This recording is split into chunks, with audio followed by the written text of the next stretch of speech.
সমুদ্রপথে 3টি বড় আকারের ট্রলার করে কয়েক টন বেআইনি সুপারি বাংলাদেশ থেকে পূর্ব মেদিনীপুরে পেটুয়াঘাটে চোরাচালান করার সময় গ্রামবাসীদের হাতে নাতে ধরা পড়ল চোরাচালান কারবারিরা।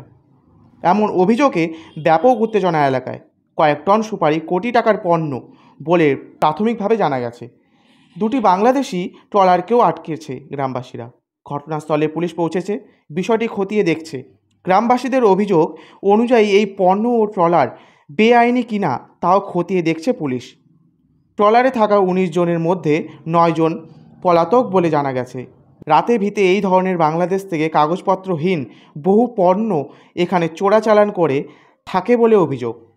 সেই অভিযোগ তুলে সরব হয়েছে গ্রামবাসীরা। এই মুহূর্তে ব্যাপক উত্তেজনা এলাকায়। এইভাবে রাতে ভিতে কোটি কোটি টাকার পণ্য পাচার। 39 বস্তা সুপারি আটক করেছে পুলিশ।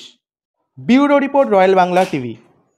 অভিযোগ রয়েছে, আমি সকালে শুনতে পেলাম যে এরকম চুরিয়া মাল কিছু আনলোড হচ্ছে আনলিগালিভাবে। অনেক দিন এরকম সব ট্রলার বুঝি করে কি রাতারাতি কি সব মাল সব বেরিয়ে চলে যাচ্ছে, এগুলো আমার কানে যায়। সেই জন্য আমরা জানতে পারিনি। ওগুলো খুব গভীর রাত্রে ওগুলো সব আনলোড হয়, এই সমস্ত জিনিস হয়। আজকে 3 বছর ধরে এরকম শুনে আসছি। মোটামুটি আজকে 2 বছর ধরে এটা সুপারি নাকি সুপারির নাম করে অন্য জিনিস আসে। একটা বোট আনলোড করলে নাকি 2 লক্ষ 3 লক্ষ টাকা দেয়। তাহলে সুপারি আনলোড করলে 600 বস্তা সুপারি থাকলে 2-3 লক্ষ টাকা নিশ্চয়ই দেবে না।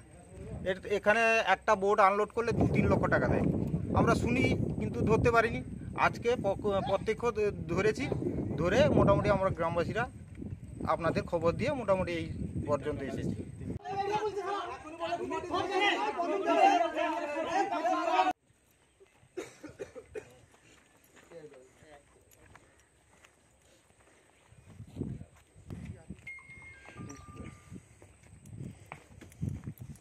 লোক ছিল কাই গেল, পালিয়ে গেছিল, সবাই পালিয়ে গেছে বলছে তো, পালিয়ে গেছে।